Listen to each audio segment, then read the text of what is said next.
जय हिंद, वंदे मातरम। साथियों, स्वागत है आपका आज के एक और नए वीडियो में। साथियों, आज के वीडियो में राजस्थान पुलिस कांस्टेबल का जो एग्ज़ाम होने वाला है उसमें 10 क्वेश्चन 10 नंबरों के पूछे जाएंगे महिला एवं बाल अपराध से। तो उन्हीं से संबंधित प्रश्नों के बारे में चर्चा करने वाले हैं।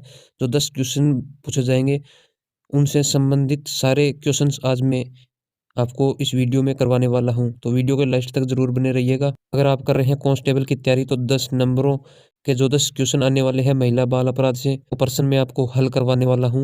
तो आज के वीडियो का पहला क्वेश्चन है, 6 वर्ष की आयु से 14 वर्ष की आयु के सभी बच्चों को शिक्षा का अधिकार है। यानी 4 ऑप्शन दिए गए हैं। राज्य के नीति निर्देशक सिद्धांतों में सम्मिलित है, या मूल अधिकार है, या संविधान यानी संवैधानिक अधिकार है, या उपरोक्त में से कोई नहीं। तो ये है मूल अधिकार, यानी 6 वर्ष से 14 वर्ष के जो बच्चों को शिक्षा का अधिकार है वो उनका मूल अधिकार है। 2 नंबर क्वेश्चन है साथियों, बच्चों के सर्वांगीण विकास हेतु सरकार द्वारा निश्चित किए गए अधिकारों को क्या कहते हैं?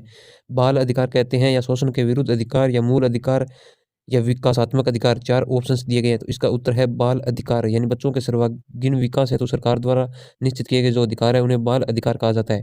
आगे है 3 नंबर क्वेश्चन, निम्न में से जो बाल दुर्व्यवहार का परिणाम नहीं है, बताइए। जो बाल दुर्व्यवहार का परिणाम नहीं है, चारों ऑप्शनों में से आपको एक बताना है। अनिद्रा, निराशा की भावना, चिड़चिड़ापन, या बड़ों का सम्मान न करना। तो इसका उत्तर रहने वाला है ऑप्शन द, यानी बड़ों का सम्मान न करना। नेक्स्ट क्वेश्चन है, बच्चों को अनुशासित करने के लिए निम्न में से कौन सा उपाय करना चाहिए? 4 ऑप्शंस दिए गए हैं। बच्चों को शारीरिक दंड देना चाहिए, या बच्चों को मानसिक रूप से प्रताड़ित करना चाहिए, या उन्हें समझाकर उनकी गलतियों का बोध कराना चाहिए, या उपरोक्त सभी। तो इसका उत्तर रहने वाला है उन्हें समझाकर उनकी गलतियों का बोध कराना चाहिए, ना कि उसको शारीरिक दंड या प्रताड़ित मानसिक रूप से नहीं करना चाहिए, यानी उन्हें समझाकर उनकी गलतियों का बोध करवाना चाहिए अनुशासित करने के लिए।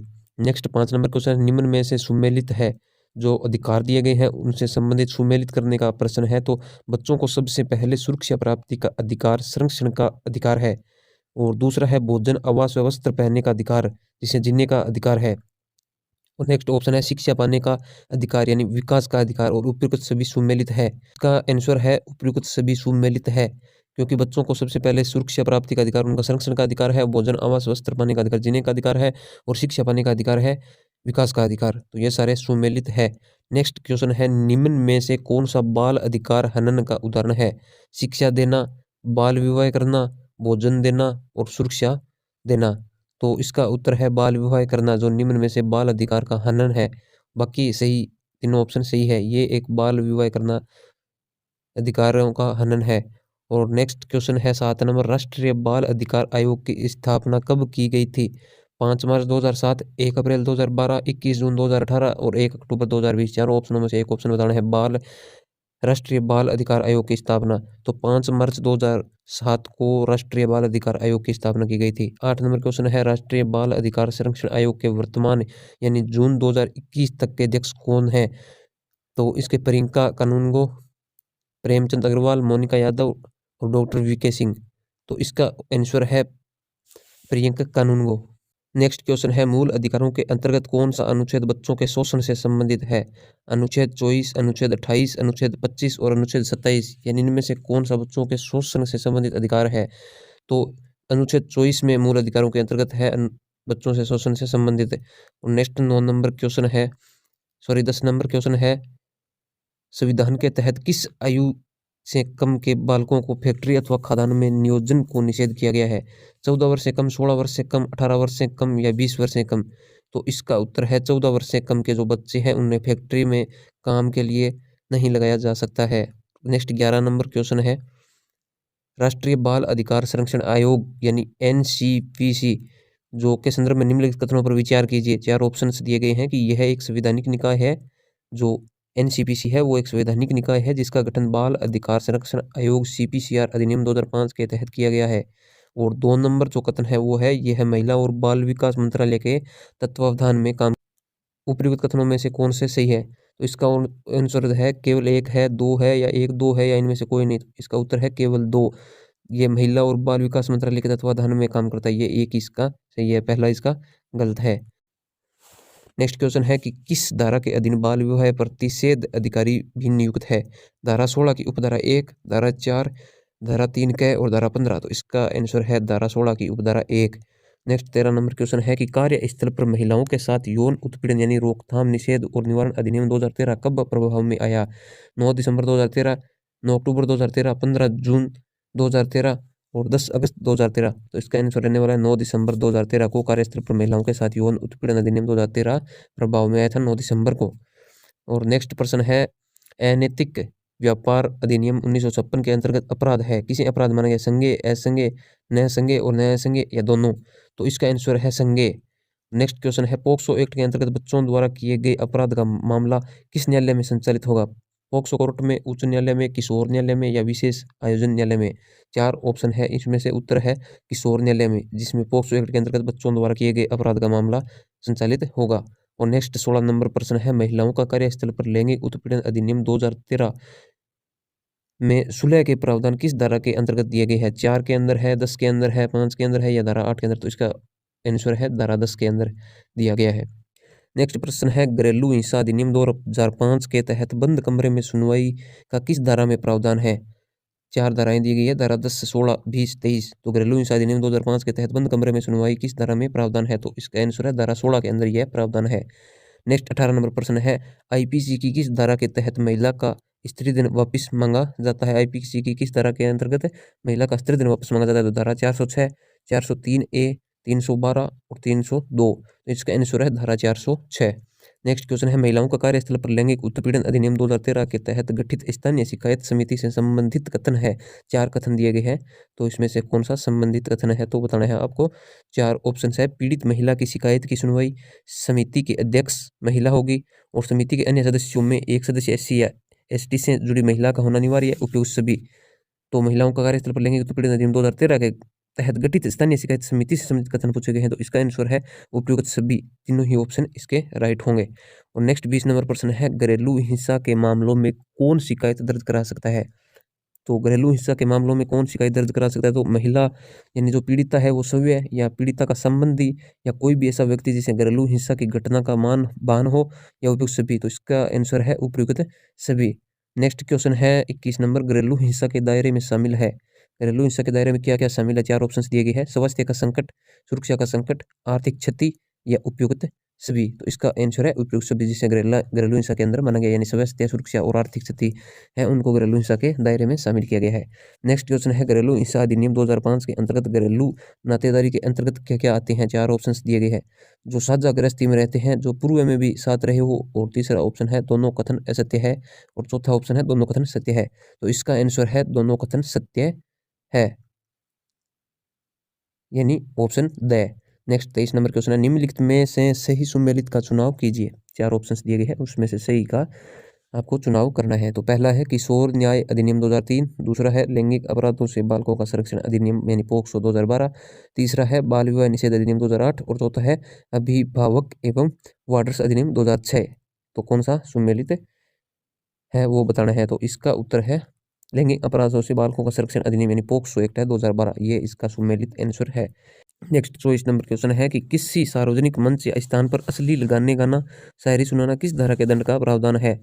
चारों में से एक चूज करना है। तो धारा 292, धारा 294, धारा 233 और धारा 212। तो इसका आंसर है धारा 294। जो सार्वजनिक मंच या स्थान पर अश्लील गाने सुनाना, शायरी सुनाना का दंड है वो धारा 294 के अंतर्गत आता है। नेक्स्ट है खोया पाया ऑनलाइन पोर्टल कब से संचालित है? तो खोया पाया ऑनलाइन पोर्टल जो संचालित है वो देख लीजिए 1 जनवरी 2017 से है, 2 जून 2015 से, या 1 जुलाई 2014 से, या 1 दिसंबर 2013 से। तो इसका आंसर है 2 जून 2015 से। नेक्स्ट क्वेश्चन है कि आपराधिक भय और आपराधिक बाल किस प्रकार की घरेलू हिंसा में सम्मिलित है? 4 ऑप्शन है, पहला है यौन दुर्व्यवहार, दूसरा है शारीरिक दुर्व्यवहार, तीसरा है आर्थिक दुर्व्यवहार, चौथा है मानसिक दुर्व्यवहार। यानी आपराधिक भय और आपराधिक बल किस प्रकार के घरेलू हिंसा में सम्मिलित है? 4 ऑप्शनों में से उत्तर है शारीरिक दुर्व्यवहार, यही एक सम्मिलित है। और नेक्स्ट है किसी स्त्री को इच्छा विरुद्ध यानी उसकी इच्छा के विरुद्ध अश्लील साहित्य दिखाने पर किस धारा में सजा का प्रावधान है? धारा 354A, 354B, 354C और 354D। तो इसका आंसर है 354A के अंदर यह प्रावधान है। नेक्स्ट 28 नंबर क्वेश्चन है कि घरेलू हिंसा से महिलाओं को संरक्षण अधिनियम 2005 की धारा 31(1) का अपराध होगा, यानी संज्ञेय एवं जमानतीय या असंज्ञेय एवं जमानतीय या संज्ञेय एवं अजमानतीय या फिर असंज्ञेय एवं जमानतीय। तो इसका आंसर है संज्ञेय एवं अजमानतीय, यानी ऑप्शन नंबर 6। नेक्स्ट क्वेश्चन है 29 नंबर, राष्ट्रीय महिला आयोग के नए भवन का नाम क्या रखा गया है? कल्पना चावला भवन, दंदीरा शक्ति भवन, निर्भया भवन, सुषमा भवन। यानी राष्ट्रीय महिला आयोग के नए भवन का नाम क्या रखा गया है? तो इसका नाम रखा गया है निर्भया भवन। नेक्स्ट क्वेश्चन है, मुस्लिम समाज में प्रचलित 3 तलाक प्रथा को कहते हैं? यानी मुस्लिम समाज में जो प्रचलित 3 तलाक प्रथा है उसे क्या कहा जाता है? तो इसका आंसर देख लीजिए, 4 ऑप्शन दिए गए हैं। मौखिक तलाक, तलाक ए विदत, स्टेट तलाक या उपरोक्त सभी। तो इसे उपरोक्त सभी बताया गया है। और नेक्स्ट क्वेश्चन है 31 नंबर क्वेश्चन, सुप्रीम कोर्ट द्वारा अगस्त 2017 को 3 तलाक प्रथा को निरस्त करते हुए इसे असंवैधानिक व गैर कानूनी करार दिया। यह फैसला देने वाली 5 जजों की संवैधानिक पीठ के मुखिया कौन थे? यानी सुप्रीम कोर्ट द्वारा जो 2017 में 3 तलाक की प्रथा के निरस्त हेतु असंवैधानिक व गैर कानूनी करार दिया गया था, उसमें जजों की संवैधानिक पीठ के मुखिया पूछे गए हैं। तो उसके दीपक मिश्रा हो गए, या रंजन गोगोई, एस ए बोबड़े, या जगदीश चंद्र खेर। इन चारों में से एक ऑप्शन आपको बताना है। तो इसका उत्तर है जगदीश चंद्र खेर। नेक्स्ट क्वेश्चन है कि आईपीसी की कौन सी धारा में द्विवीय विवाह दंडनीय अपराध घोषित किया गया है? जो द्विवीय विवाह वो नहीं हो सकता है, एक अपराध है। तो ये कौन सी आईपीसी की धारा है? धारा 494, 456 या धारा 354 या धारा 497। इनमें से एक धारा बतानी है चारों ऑप्शनों में से। तो इसका आंसर रहने वाला है धारा 494, जिसके अंदर आईपीसी की धारा है द्विवीय विवाह के दंडनीय अपराध घोषित किया जाए, 2 विवाह नहीं हो सकते, धारा 494 के अंतर्गत। नेक्स्ट क्वेश्चन है कि बाल सुधार गृहों में मात्र उन्हीं अपराधियों को भेजा जाता है जिन्हें खालिस्तान से अधिक की अवधि प्रदान की गई हो। यानी बाल गृह, जो बाल सुधार गृहों में मात्र उन्हीं अपराधियों को भेजा जाता है जिन्हें कितने साल की सजा हुई हो। 4 ऑप्शन दिए गए हैं, 9 वर्ष, 7 वर्ष, 5 वर्ष, 3 वर्ष। तो इसका आंसर है 3 वर्ष। 3 वर्ष की जिनको सजा हुई हो उन्हें बाल सुधार गृहों के मात्र अपराधियों को भेजा जाता है। नेक्स्ट क्वेश्चन है, CWC का पूरा नाम क्या है? जो महिला बाल विकास अपराध से संबंधित है कि CWC का पूरा नाम पूछा गया। तो CWC का नाम चाइल्ड वेलफेयर कमेटी, या चाइल्ड वेकनेस केयर, या चाइल्ड वेल कमीशन, या चाइल्ड वेलफेयर केयर। तो इसका आंसर रहने वाला है child welfare committee, option A यानी ए। नेक्स्ट क्वेश्चन है, दहेज प्रतिषेध अधिनियम में कुल कितनी धाराएं हैं? टोटल धाराएं पूछी गई है दहेज प्रतिषेध अधिनियम में। 4 ऑप्शन से है। 1 नंबर है 6, ब में है 8, स में है 10, द में है 14। तो कुल धारा पूछी गई है, तो धारा है टोटल 10, यानी ऑप्शन स। नेक्स्ट क्वेश्चन है, राजस्थान में मुख्यमंत्री महिला हेल्पलाइन का टोल फ्री नंबर कौन सा है? ए में है 181, ब है 108, स है 1098, द है 100। तो इनका आंसर है 181, यानी option number A. Next question है, राजस्थान राज्य बाल अधिकार संरक्षण आयोग का गठन कब किया गया? 2 जून 2009, 12 सितंबर 1992, 1 मार्च 2007, 15 जनवरी 1999। इसका आंसर है 9 जून 2009 को राजस्थान राज्य बाल संरक्षण अधिनियम आयोग का गठन किया गया था। नेक्स्ट क्वेश्चन है, पोक्सो कानून की कौन सी धारा में मीडिया द्वारा बालक की पहचान उजागर करने पर दंड का प्रावधान है? कौन सी धारा के अंदर पोक्सो कानून की कौन सी धारा है जिसके अंदर मीडिया पर बालकों की पहचान उजागर करने का दंड है? तो धारा 23 है, ब में है धारा 34, स में है धारा 37, द में है धारा 31। तो इसका आंसर रहने वाला है धारा 23, यानी ऑप्शन ए। नेक्स्ट 39 नंबर का क्वेश्चन है, CRPC की किस धारा में प्रावधान है कि किसी महिला को तलाशी लेने, यानी किसी महिला की तलाशी लेनी आवश्यक हो तो उसकी शिष्टता का ध्यान में रखते हुए किसी अन्य महिला द्वारा ही तलाशी ली जाएगी, ना कि पुरुष के द्वारा। तो ये कौन सी धारा है जो CRPC की है? तो ए में है धारा 51, ब में है धारा 34, स में है धारा 37, द में है धारा 27। तो इसका आंसर रहने वाला है धारा 51, यानी option A. Next 40 number question है कि निम्नलिखित यानी निम्नलिखित जोड़ों में से कौन सा सही नहीं है? जो अधिनियम दिए गए हैं उनकी सामने तिथि भी दी गई है, तो कौन सा है जो सही नहीं है? यानी दहेज प्रतिषेध अधिनियम 1961, सती निवारण अधिनियम 1987, अनैतिक व्यापार निवारण अधिनियम 1976, महिलाओं का अशिष्ट रूपण प्रतिषेध अधिनियम 1986।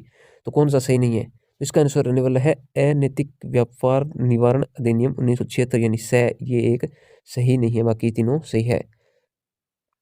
तो आज की वीडियो में ये 40 ही क्वेश्चन करने वाले हैं।